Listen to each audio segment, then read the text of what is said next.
So, can we look an early human in the eyes? Can we really know what their face looked like?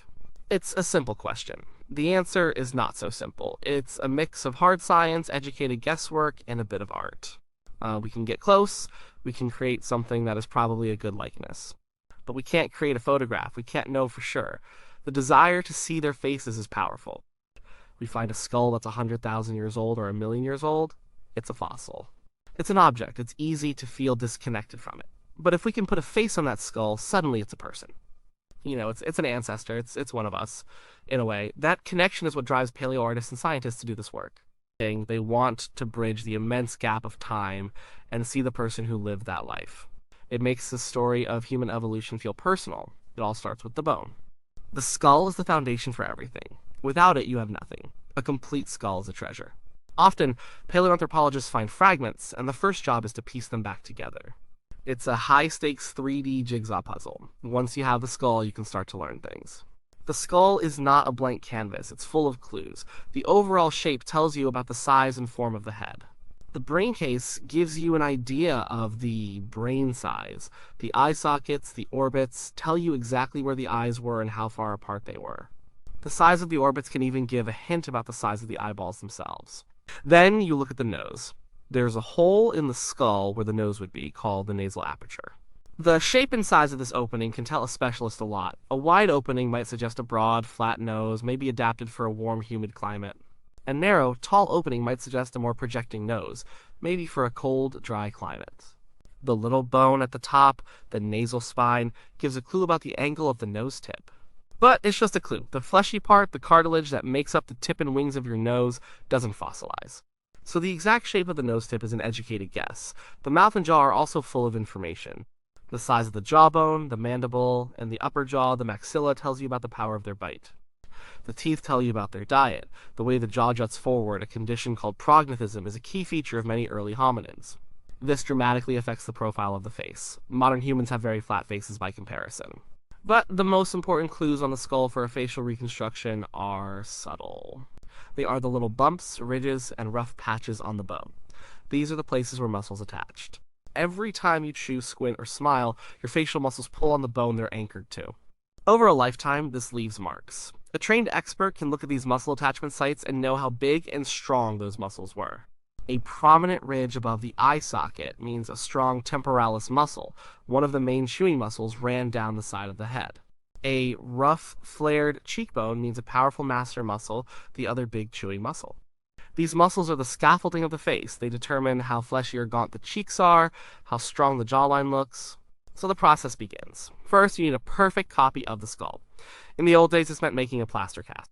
Now it's all digital. The skull is scanned with a CT scanner or a laser, creating a perfect 3D model. This model can be printed, giving the artist a physical, lightweight copy to work on. The next step is to figure out how thick the flesh should be. We can't know the exact tissue thickness of a Homo habilis. So we have to use a stand-in, a proxy. That proxy is us, modern humans. Scientists have built up huge databases of facial tissue depth measurements. This data comes from cadavers, from ultrasound scans, and from CT scans of living people. They measure the thickness of the skin, fat, and muscle at specific points or landmarks all over the skull. The artist takes these data points and applies them to the replica skull. They glue small pegs or markers onto the skull at these landmarks. Each peg is cut to the precise length indicated by the tissue depth data. So a peg on the forehead might be 5 millimeters long, while a peg on the cheek might be 20 millimeters long. Now, the skull is covered in these little stalks. It looks like a pincushion. These pegs create an outline, a sort of topographical map for the face that will be built on top. This is a critical step, and it's also one of the biggest points of uncertainty. We are using data from modern humans to reconstruct an ancient hominin. Is that accurate? For a recent ancestor like a Neanderthal, it's probably pretty close. Their anatomy was very similar to ours. But for a much earlier hominin, like an Australopithecus afarensis lucis species, it's a bigger leap of faith. Their skull shape is very different from ours. Their muscle attachments are different.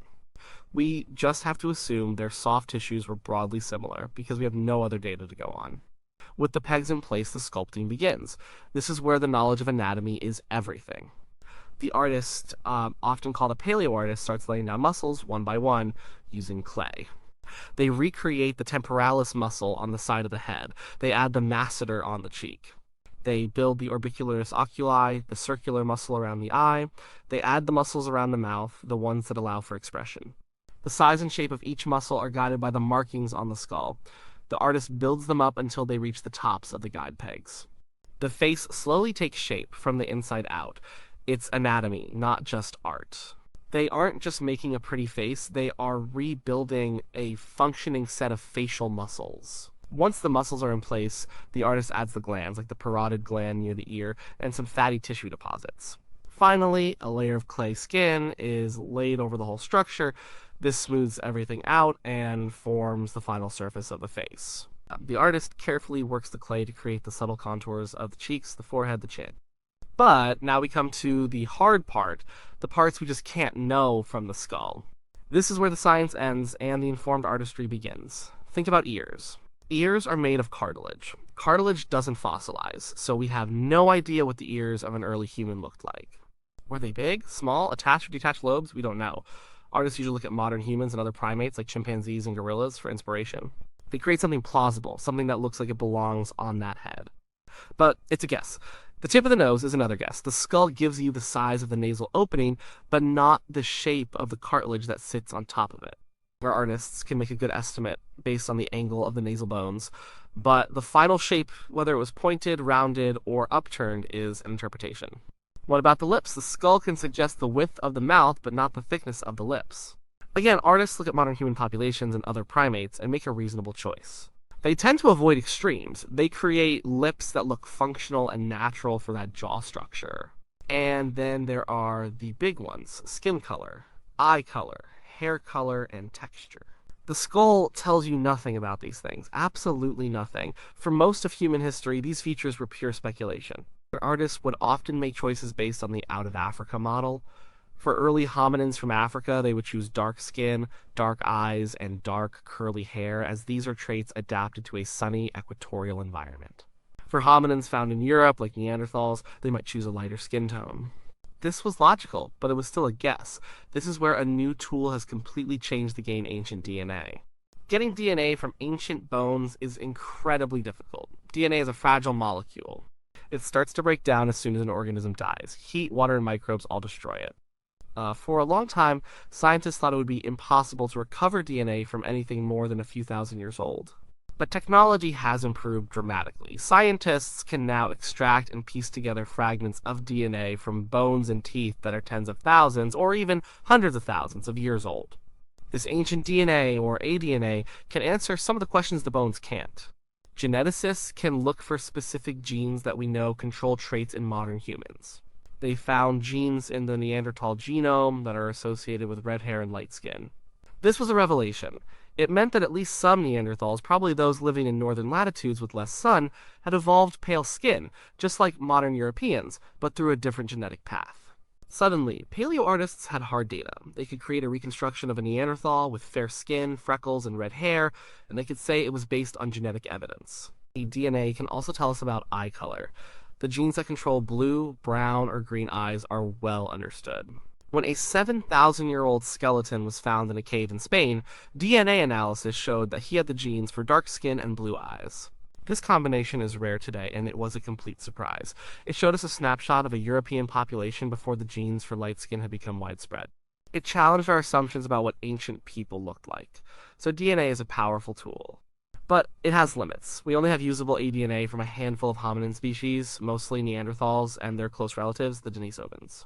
We have no DNA from Homo erectus or Australopithecus. They are simply too old. Their fossils have been sitting in the ground for millions of years, and any DNA they once had has long since turned to dust. For these ancient ancestors, skin, hair, and eye color will always be speculation. Even where we do have DNA, it doesn't give us the whole picture. We don't have a complete genetic blueprint for facial features. We can't look at a genome and say, this person had a button nose and thin lips. Science is getting closer. Researchers are identifying genes that influence face shape, but it's incredibly complex. Hundreds, maybe thousands of genes work together in subtle ways to build a face. We are not yet at the point where we can generate a face from DNA alone. Let's look at a few famous examples to see how this all plays out. Lucy is one of the most famous early human ancestors ever found. She was an Australopithecus afarensis who lived in Ethiopia about 3.2 million years ago. We don't have her complete skull, but from her skeleton and other skulls of her species, we know a lot. We know she had a small brain case, a low, sloping forehead, and a very projecting jaw. Her cheekbones were wide and flaring to accommodate large chewing muscles. Her nose was broad and flat, similar to an ape's. Every reconstruction of Lucy is based on these bony facts. The muscles are sculpted onto the skull replica. The general shape of her face is probably quite accurate, but everything else is an educated guess. She is almost always depicted with dark skin and dark, coarse hair. This makes sense for an ancestor living in equatorial Africa. But we have no DNA to confirm it. We don't know the exact shape of her ears, nose, or lips. Different artists have produced slightly different Lucys. Some look more ape-like, some more human-like. Each one is a valid interpretation of the evidence, but they are all interpretations. Now consider Neanderthals. For a long time, Neanderthals were the classic cavemen. Early reconstructions from the 20th century showed them as brutish, hairy, ape-like beasts. They were slumped over, with dumb expressions. This was based as much on prejudice as it was on science. Scientists at the time wanted to emphasize the gap between us and them. As we found more fossils and our understanding grew, the picture changed. We realized Neanderthals walked upright, just like us. They had brains that were, on average, even larger than ours. The reconstructions began to change. The faces became more human, more thoughtful. The newest reconstructions are the most striking. With the help of DNA, we know some had light skin and hair. Artists like the Kennis brothers in the Netherlands have created incredibly lifelike Neanderthal models. They give them expressions, they show them with scars, with weathered skin, with purpose in their eyes. They add details like body paint or simple ornaments based on archaeological evidence. When you look at these new reconstructions, you don't see a monster. You see a different kind of human. A person you could almost imagine meeting. It collapses the distance between past and present. Then there are the Denisovans, one of the most mysterious groups of ancient humans. For years, all we had of them was a single tiny finger bone and a couple of molars found in a cave in Siberia. But from that finger bone, scientists managed to extract an entire high-quality genome.